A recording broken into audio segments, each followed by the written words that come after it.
Hello everyone, we are back on Clover, which is my 2026 Nook Miles card challenge island. You guys know the drill. We need to have a little chat in this video. So I came to the unfortunate realization that the KK Mania Nook Miles card has 100 stamps on it, meaning that you need to go to the KK concert 100 times. He does a concert once a week. There are 52 weeks in a year. You do the math. Not that we would be able to get 52 stamps in 1 year anyway, because I don't think we unlocked him on the first weekend of 2026, but that's neither here nor there. No, we definitely didn't unlock him. New Year's Eve was a Wednesday. New Year's Day was a Thursday. We started this island on January 1st. Whatever. My point is, I don't know what to do. I was thinking of time traveling over and over again to a day that he's doing a concert so I can attend the concert and get the rest of the stamps. That sounds really annoying and arduous considering you do have to sit through the entire concert. You can't like skip it. But also I want to complete all the Nook Miles cards. However, that one is like humanly impossible to complete within 1 year. And I've done my research. I've looked at Google. I've looked at Reddit. I've read my stuff. Going to other people's islands does not count for a concert. I've heard like of a trick that you can do where you make extra profiles and have them attend like the birthday concert or whatever that they're gonna have on the island, but I don't really want to do that. And I also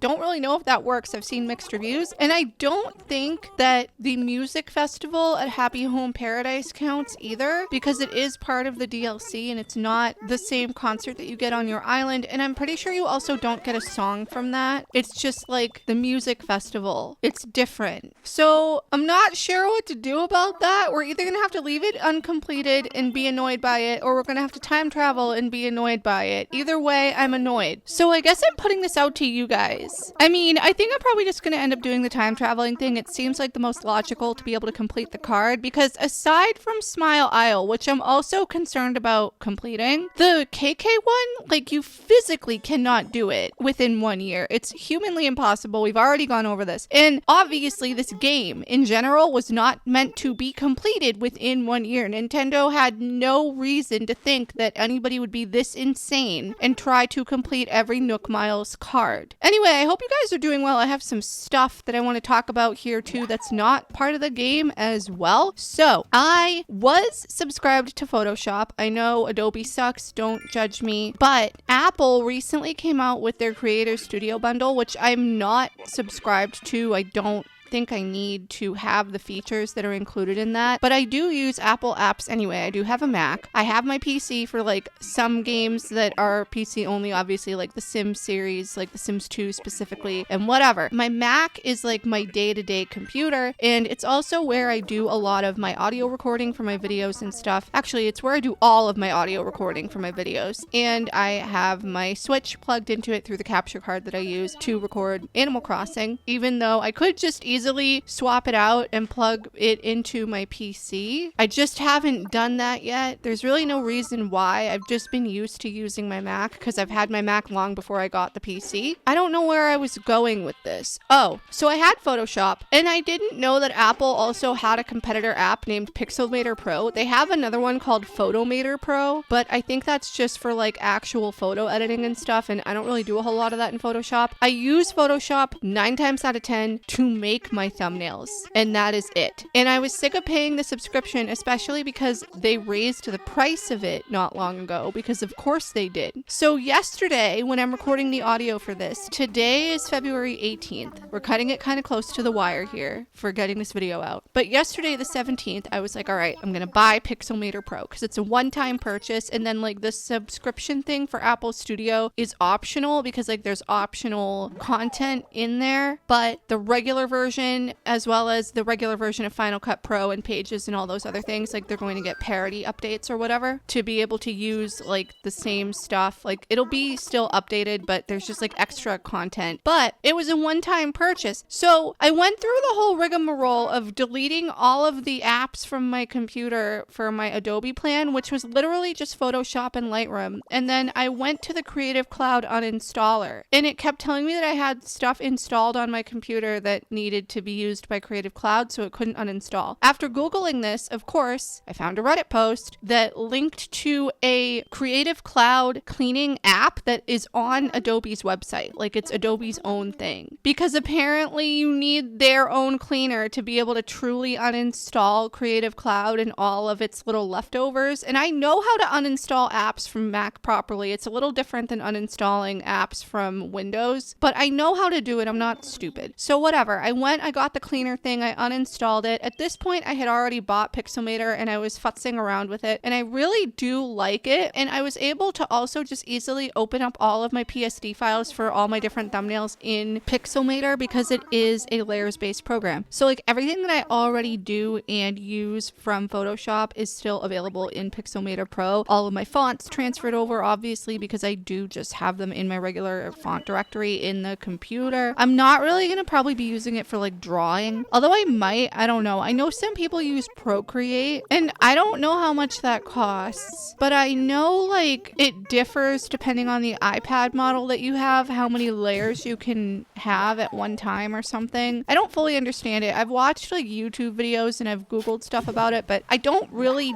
draw a whole lot digitally. I used to, but I got away from that. But I have all these different thumbnail templates that I use. Like the one for this video, for example, is a template that I just go and I edit. Like I edit the text and I edit my little player in there, like to swap out a different outfit that my player is wearing. And I just edit the text that's inside the little Nook Miles counter thing to say, you know, part 1, 2, 3, whatever. And also I'm thinking about it now, maybe I should have made the thumbnail like we're holding a Nook Miles card itself and had that say part 1, 2, 3. I can go back and change the thumbnails. I probably won't. If the video thumbnail looks different, then that's obviously what I decided to do. But as of now, I didn't do that. And I don't think I'm going to. I kind of like the little part 1, 2, 3 indicator in the little Nook Miles counter thing. I think it looks really cute. Even though we're not getting to a certain amount of Nook Miles, that's not the goal. It would be interesting though. I think when we're done with this island, if I have the time, that we might see how long it takes us to get to a certain number of Nook Miles. But I don't want to do like a speed run thing because that sounds really stressful. And also this game is kind of hard to speed run because of the loading times. I don't know. And also it would just be redoing all of the Nook Miles Plus goals over and over and over again because that's never ending, much like the Cap'n crafting requests that you have every week for the hotel. But you notice I said something earlier about time a second ago. So I recently got offered a job and I'm so excited. I had applied for it a couple of months ago back at the end of 2025, went through the interview process. They called me yesterday, the 17th, to extend the offer and I accepted it. And as of right now, I'll start in the beginning of March, but it's fully remote. So I might be posting less on here. I am not going to leave this channel. It's just I might be putting up like 1 or 2 videos a week instead of 3. It depends on my time availability because this is going to be a big commitment, like this job, but I am glad that it's remote. Obviously, like it's full time, there's benefits and things, and that's great, but I'm really glad that it's remote and it's not hybrid. Like I don't have to move, I don't have to go anywhere, but mainly because I don't have to like move and be closer to their office. But I'm really, really excited about it. It is for the nonprofit that I've been volunteering with for the last like 12, 13 years-ish, however long it's been, since 2013. So it's been about 13 years. It's for the American Council of the Blind. They were hiring for 3 different positions, and one of those 3 I was qualified for to be able to apply for it and go through the whole interview process and all that. So it's very exciting that I'm now actually going to be like a member of staff, and also I'm going to keep doing my volunteer work, but also probably on a lesser scale. Like I might step back from some things, just again about time. I don't know what my calendar is going to look like, obviously, until I start working and start this job. So obviously, like I would take the time to evaluate and see what can be done and what can't be because, you know, I know myself better than anybody else. So I'm really excited about that because it's been a long time coming. The last position that I had was contract based and it was remote and it was fine, but they decided to end my contract. And I mean, honestly, it did hurt at the time, but it's not the end of the world. They decided to go in a different direction and that's okay. You can't control everything, but I'm just glad that I have this opportunity and that it came along and that they extended the offer for the position. It's very exciting. Also, is it just me or are printers really annoying to deal with? This is relevant because I had to like print something out for this. So we have like an HP one that's really, really old. I think it's like 20 years old or something. It still works, but I don't know if it's low on ink or what the deal is. I tried printing with it and the thing that I was printing did not print out well at all. It was just like a page with a bunch of like smudged ink. So I'm like, all right, gotta bust out the little Canon printer. I bought a little Canon printer a few years ago, I think from like Office Depot or Staples or one of those. It's like one of the Pixma ones that is good for photo printing and art printing and whatever, but like it's also, you can print whatever. I think it's like a inkjet. Either way, I printed my little thing, but sometimes the Canon one can be temperamental when trying to do wireless. So I connected it with a USB-C cable. I just grabbed like the USB-C cable for my iPad because I didn't know where the one with the actual printer was. Not that it mattered because it's just any USB-C. I was able to print it just fine and it worked out well and everything is great. But the HP one was so annoying because it ran through like 5 or 6 minutes of maintenance, probably because it hadn't been used. I don't know why the thing that I printed didn't come out right. I mean, I'm glad it worked out in the end, but I feel like printers are the one thing that I don't understand. Like if there's an issue with it, I don't know what to do. I'm at a loss. I'm flabbergasted. Versus like if it's a phone problem or a tablet problem or a computer problem, I know what's going on. I can fix it or just go troubleshooting. Anyway, I was at a family gathering this past weekend. We went to one of my cousin's houses, all of us, for dinner because there were some relatives in town visiting and they had a whole bunch of food. One of the things that somebody brought was freeze-dried candy. I had never had freeze-dried candy before, at least not that I know of, and this was blue raspberry flavored and I liked the texture. Like I thought it was fine, but I wasn't a fan of the flavor necessarily. I do like blue raspberry, but I just thought it was like super strong. I don't know where it was from. It was in a container. You know how like you get cotton candy at the store sometimes and it's in one of those like plastic containers, almost like how you get soup to go, like takeout. You know what I mean? It was in one of those and I couldn't read the label on it. So I don't know where it was actually from, but I found these freeze-dried peach rings. I think there are other fruit flavors that they have. I don't know. It was just something that I found like at a store, but they're peach flavored and they actually taste like peach. They're pretty good. It smells very strongly like peach too, like when you open up the bag. And I kind of get the hype, I guess, around the freeze-dried candy, but I don't think that it's like my favorite thing necessarily. I'm still definitely a chocolate person. But speaking of cool stuff, I went to a bakery recently that has treats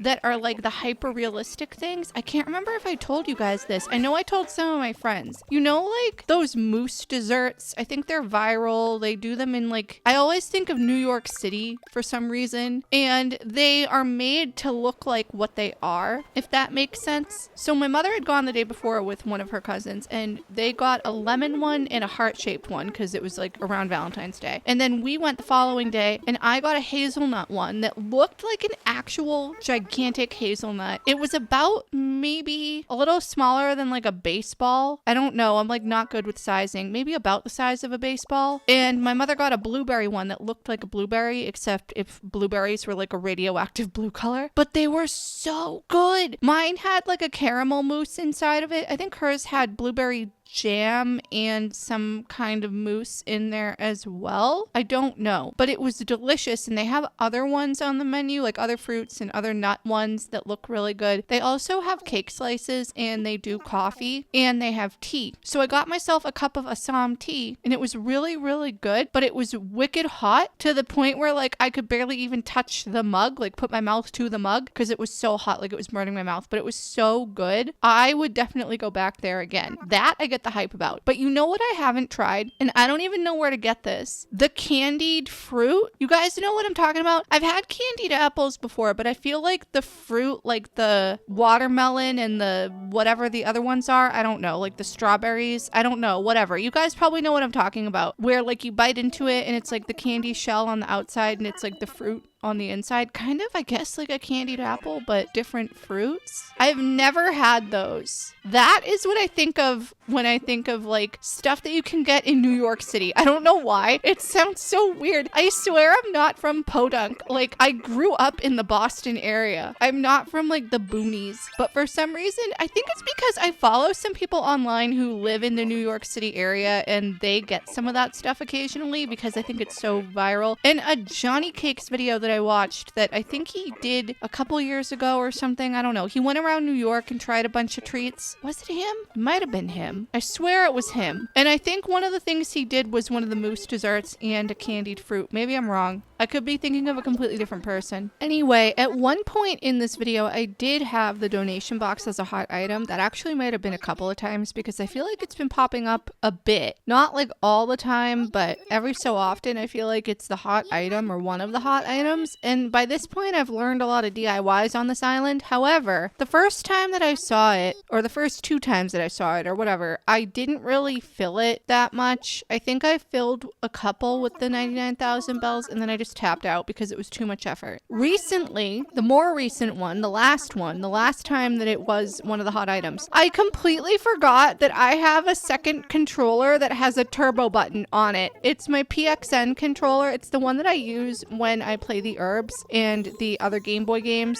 which I guess is only The Sims Bustin' Out when we did that playthrough, but I completely forgot that it has a turbo function. It's basically the same functionality as a Pro controller where you can do amiibos and stuff on it as well, but it also has turbo. So I connected it to my Switch, which took a minute because I forgot how to enter it into pairing mode for like a new device because it's been connected to my laptop for so long. And I then set the turbo thing to the A button and I just had it go, and I literally emptied my whole ABD into my account, like into my wallet essentially, crafted a bunch of donation boxes, filled them all, and sold them for 1 billion bells. That's an exaggeration. It was more like 2 million bells, but it was a lot and it was great because if you guys didn't know, and I was gonna make a reel about this or a short, but I was like, what's the point? But if you didn't know, if the donation box is one of your hot items and you fill them fully to capacity, which is the 99,000 bells, they sell for whatever the double the price is normally that they sell for, but also you take the money that's in there and double it too, which is why you get a couple 100,000 bells per box. So I ended up with literally almost 2 million bells by doing that. And I could have continued. I could have done more. I could have like taken those bells and doubled them as well, or tripled them, or 2.5 times them, whatever it is. But I didn't because honestly, I was sick of having to babysit it. Like, it was nice when I could just have the turbo do the thing, but when you get closer to the 99K, I had to stop the turbo because then it would just try to withdraw the bells and we would be in a vicious cycle of withdrawing and filling the donation box. Also, did you guys know that if it's in your pockets, you can withdraw bells from it when it's like in your pockets? It would be nice if we could also fill them with bells from our pockets. That would be really great. Although I guess that would kind of negate the use of me using the turbo button to do it for me, because I will be damned if I have to sit there and press A all day. I mean, I did a couple of times and it took a while and it was frustrating, but I really needed the money because you know what? The turnip prices on this island have not been it. And I've been time traveling on my main island to try and find a good price, but then I didn't want to like mess everything up. And I've already had to use Leaf's weeding service twice over there because of all the weeds, and I'm lazy, even though there's not a whole lot of grass and dirt exposed. So like there are weeds, but they're not as bad as it could be. And I gave up time traveling over there trying to find a good price. And obviously when you have turnips available like on the ground or in your pockets or whatever, and you go backward in time, they spoil. Or if you go to the following Sunday without selling them, they spoil. I did a whole video on turnips. And I also didn't really want to use online to go to like a random person's island. And I think that there's still an active turnip exchange subreddit. I think I talked about this in a recent video. I don't know if it was part 2 for this or another one, but I'm pretty sure because like some of the posts from that pop up in my home feed on there, or they used to at one point, like fairly recently, like a few weeks ago. But again, I don't want to have to deal with the whole that process. And I don't think the turnip exchange website is active anymore. I mean, maybe I haven't checked. I don't really care, but I wanted to try and kind of do this on my own to finish the cornering the stock market card. But I also figured if I found found a good price on my main island just by playing casually that I would go over there and sell. So both times so far recently, the last time I bought a whole inventory worth of turnips and the price was decreasing the whole week because I used Turnip Profit to track prices. And so I sold, but for a really bad price because it was decreasing. And it took until almost end of week for it to realize it was decreasing because the whole time it was telling me it would probably be a large spike. And the buy prices from Daisy May have been over 100 bells. I have not seen a buy price from her, I don't think, that are in the 90s since maybe the first time I bought turnips. I don't know, I can't remember. But all of them have been over 100 bells per turnip. This week, like at the end, well, not even at the end, I'm playing now like after having recorded this. So the following time that we do this, whenever that will be for part 4, the turnip prices are 110 bells per turnip, and that's the highest that she goes. And so I entered that into Turnip Profit, and of course it's telling me that it might be a large spike, but it's like, you know what? It doesn't know. I don't know. And I just want to finish the stupid Nook Miles card. Is that too much to ask? I did start Happy Home Paradise on here though. Again, I think I might have talked about this prior. I can't remember, to be honest with you guys, but I'm past the school. I did the restaurant. I can also go, I think, and do the cafe. I just haven't like actually done it yet, but I've been chugging along doing the houses. I think that I can also start putting in the materials to the DIY box for the pillars and counters. I already got the partition wall DIY, obviously, which is great. I can't wait to use those, especially like in my house, because we're done with the main hotel thing, and we have been doing VIP rooms as you're seeing, but I haven't like been showing myself building them because I've been doing more elaborate ones on my main channel, and I'm gonna have them as like their own standalone videos starting soon, unless you're watching this in the future and the first one is already out, in which case I hope you are watching that and enjoy it, or go watch it after this or whatever. But I really like the opportunity to use the partition walls. I just again wish that we could hang stuff on them somehow. It is annoying how they were coded. I do like that they only take up half a tile in width or length, whatever. You know what I mean? How they're not like a full tile on the grid, they're half a tile because they're skinny. And I'm pretty sure that's why we can't hang stuff, because of the way that things were coded for wall items. I think Nintendo would have to like recode everything, and that would really suck. But I really do wish that it was an option. And also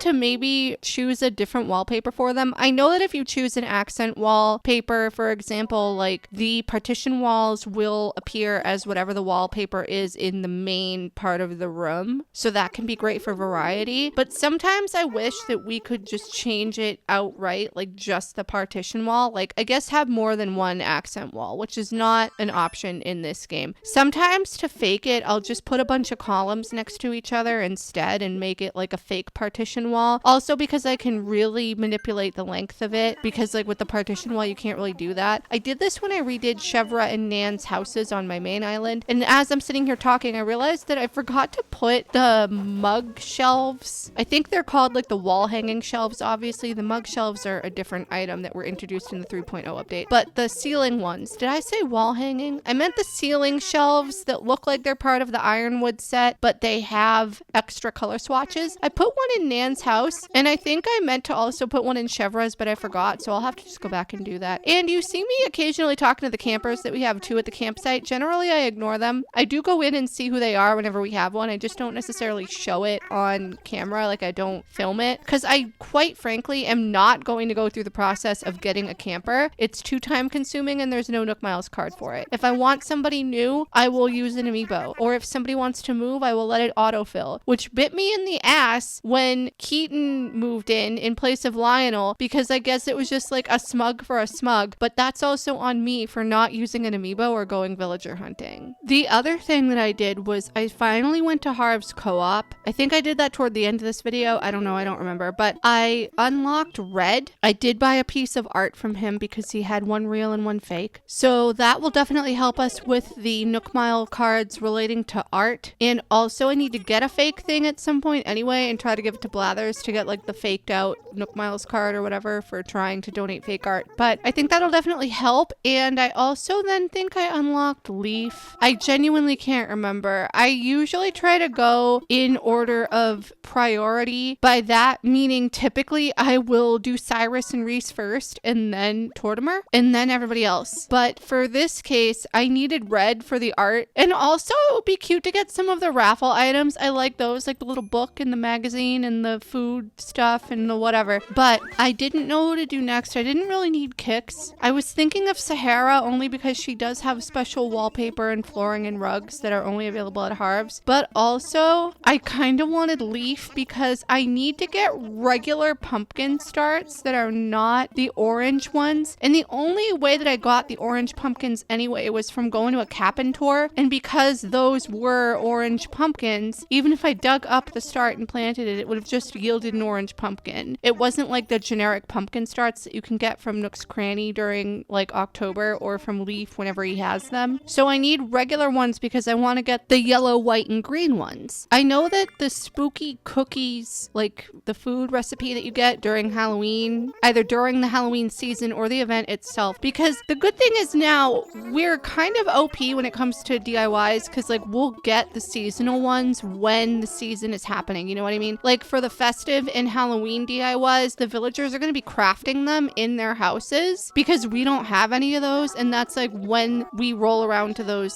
times of year, we'll be able to get them in addition to getting them in the balloons. We'll get them from the villagers, but we have the spooky cookies. And also I think it would just be nice to have them anyway. I don't want to just have the orange pumpkins. It looks way too samey. I like to mix up the colors and stuff and have it be like colorful because it looks really cute and it makes it look like there are more crops. I need to start planning out this island and I don't know when I'm going to have time to do it because of this whole thing with my job. And so I'm thinking that like I might just do a video once a month kind of recapping what's happening here depending on how long I'll have to play and record. Because as it is now, I'm just doing a lot of daily stuff in the background. Like I go on my Cap'n tours, I go talk to my villagers. I have been catching like 10 to 20 sea creatures every day, slowly working towards the diving goal because diving takes a lot longer to get the 2,500 for like the deep dive thing than it would to get all of the fish and bugs for those long stretch goals because I'm constantly fishing. And once the spring rolls around, we'll be in Bugland. Like when it hits March, when the snow melts, we'll be having butterflies and we'll be having more bugs, and then cicada season will happen and we need to get a scorpion eventually, which can we talk about? So I spent combined probably an hour, 45 minutes running around my island like an idiot with my net out, trying to get a tarantula to spawn. It was the night that we had Wisp, and I think I did it one other time. I didn't record it. I recorded part of it because I was like, what if a tarantula jumps out and bites me? Because I needed the Nook Miles goal for that, and also I needed to catch one. But I needed the Nook Miles goal for fainting when getting stung by a tarantula or bitten or whatever. Could not get one to spawn. Gave up. Cut out the footage because it was just me running around with a net out like an idiot. Then the first Nook Miles island I go to at night, Wilbur drops me on a tarantula island, and you see me mess up several times trying to catch those bugs. That's because I genuinely thought that due to me being so far away from that one tarantula, if I just hit my net, like if I let go of A and swung, it wouldn't bite me. But those things are very fast. And then it was the classic comical, I caught one, and then there was another one like right there ready to bite. So we got out of there really fast. I was not about to stick around and try and catch more because it's annoying. I'm glad that I did catch it though. We do need to work on the scorpions eventually, but that's when they spawn, which I think is in the summer and spring. I think tarantulas are fall and winter. Maybe I'm wrong. I can't remember. Whatever. Either way, we'll get a scorpion eventually. I think that in New Leaf, they spawned at the same time. Maybe I'm wrong. Maybe it is New Leaf that they split up the spawn times, and in New Horizons as well, or maybe New Horizons is the first game that they split up the spawn times. I can't remember from playing New Leaf, but I'm kind of like looking back on it. Okay, maybe it was good for me to run around with my net out. Like maybe one would have spawned and bit me. That would have been great, like for the footage and for the Nook Miles card. But I can't believe our luck. This is the second time in me playing this game since launch, because I have my launch Switch, my launch island, not my launch Switch, but my Animal Crossing Edition Switch with my launch island. The only time I ever got a tarantula or scorpion island was when I was villager hunting to fill a plot, and I found Zell. And so I took him. And ever since then, I associate him a little bit with the tarantula island. This is the second time I think in me playing this game in history that I've ever gotten a tarantula island. island. Anyway, back to actually doing this island and terraforming it and making it look nice and get to 5 stars, because we need the golden watering can recipe to make a golden watering can and to get the Nook Miles card for the golden tools. Because, you know, when you pick up a golden tool or craft it, essentially if you touch a golden tool, you get a Nook Miles stamp for the golden tools card. I can see what I want to do in my head. I have ideas, but it's the execution that is not thrilling me because it takes so long. I would almost rather go to a slumber island and deal with that than have to terraform this whole monstrosity, especially because I had originally talked about how I didn't really want to terraform like from the very beginning. But there are some things that I would like to change about this island, like that little random 3-tiered cliff in the front that's almost like a little separate mountain, and that little island in the middle of where all the rivers are. I mean, theoretically I could put a couple of houses there, but also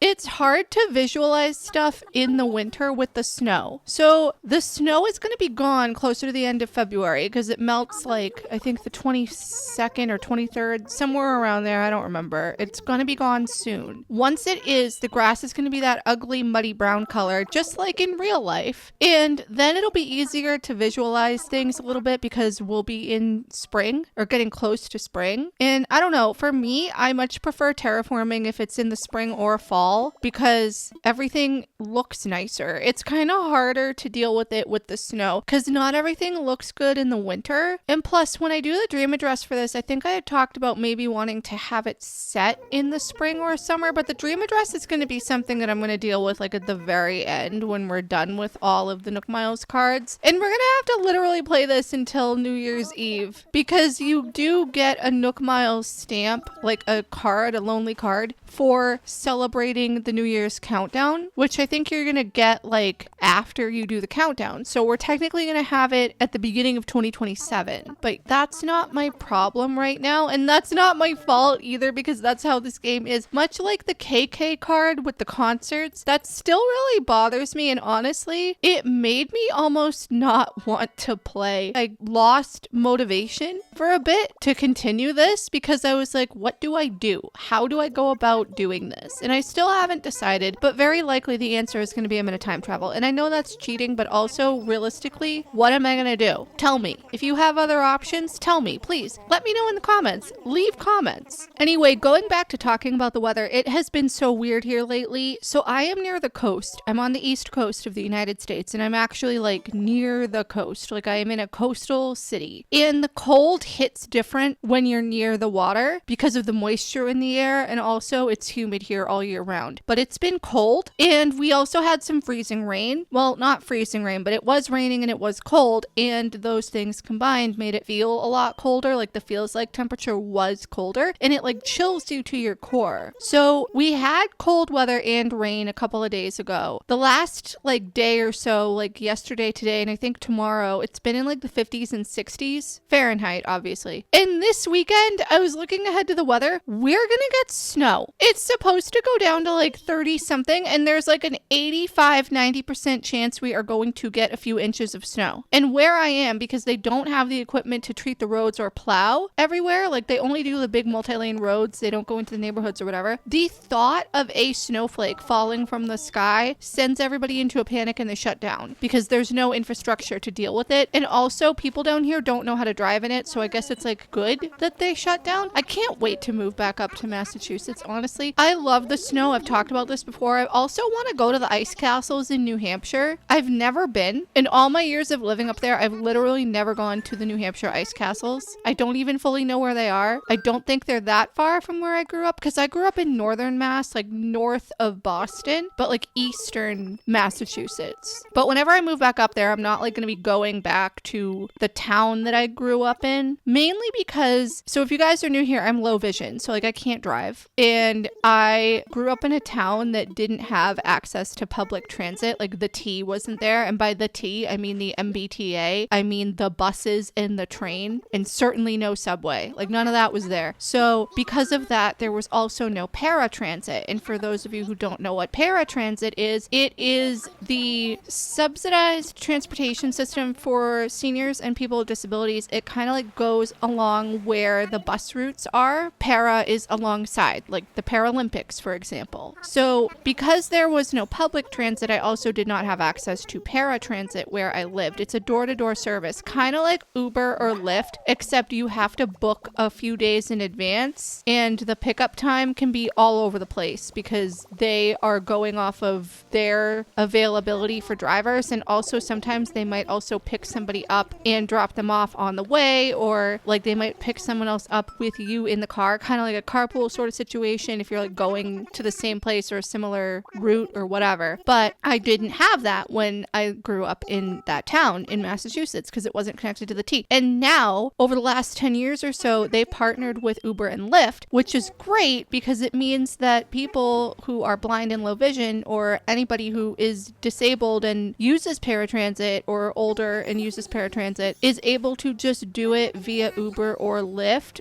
with their paratransit account. So it's on demand door-to-door service instead of having to book 24 to 48 hours in advance, and then sometimes the driver is late or they're really early or they don't show up or all of these other issues. I mean, it really depends on, I think, the day. I don't recall any horror stories necessarily other than people having to wait a really long time for their driver to show up or their driver coming very, very early, both of which are bad. I've gotten so off track here though. So anyway, the ice castles. I've always seen pictures of people going to them, like pictures posted online, especially at night when they're all lit up and they look really cool. But I've never been, and I really want to go. And to bring this all back around to this island, I don't think I'm going to be doing an ice castle there. However, eventually I was thinking of the other islands because I talked about how when we were doing Kringle, I wanted to make a penguin island that was all penguins and have it kind of like the iceberg looking situation that I did around where Roald and Iggly both lived, like around their houses on different parts of the island, but making that the whole island and have it filled with penguins and have like the frozen furniture and stuff. Maybe we could even make our own ice castle. That would be really cool. And I'm also thinking I do want to do an island called Vanilla or something, like a sad beige island, and have all the villagers be shades of white and beige. Not like monochrome, not like black and white or whatever, but all like white and beige sort of toned villagers. Like I'm thinking Flurry, Mary, Melba. I'm like, who's a villager? It took me a minute. There are so many villagers in this game. There's over 400 of them, including the amiibo ones, like the Sanrio, Zelda, and Splatoon villagers, which can we talk about how they didn't bring back the 4 Zelda villagers from New Leaf, and yet they brought back Cece and Viche from Splatoon. Granted, they look different because they're based off of different Splatoon characters. Thank you to the person who commented on my 3.0 overview video telling me about that because I genuinely have no clue. But they didn't bring back Wolf Link or any of the other 3 villagers from New Leaf that you could get with the Zelda amiibos. They brought back the outfits, like the Twilight Princess outfit and whatever, but not the actual villagers. And I think that's a big missed opportunity. I mean, Minoru and Tulin look really cool, but it would have been nice to have more. Anyway, we are wrapping up here. As you can see, my player is just hanging out, standing on that little stone archway looking thing that's at the top of Happy Home Paradise's archipelago. I have yapped on for way too long, but I hope you guys enjoyed this video. I will be back sparingly, maybe not 3 times a week. I don't know. We'll have to see, probably starting March, what the situation is. And again, if you're watching this in the very, very distant future, or even like a few weeks from now when things are different, hopefully they're not too different. But again, thank you so much for watching. Please leave any comments, feedback, and suggestions down below. Like and subscribe if you haven't already, and I will see you in the next one. Bye.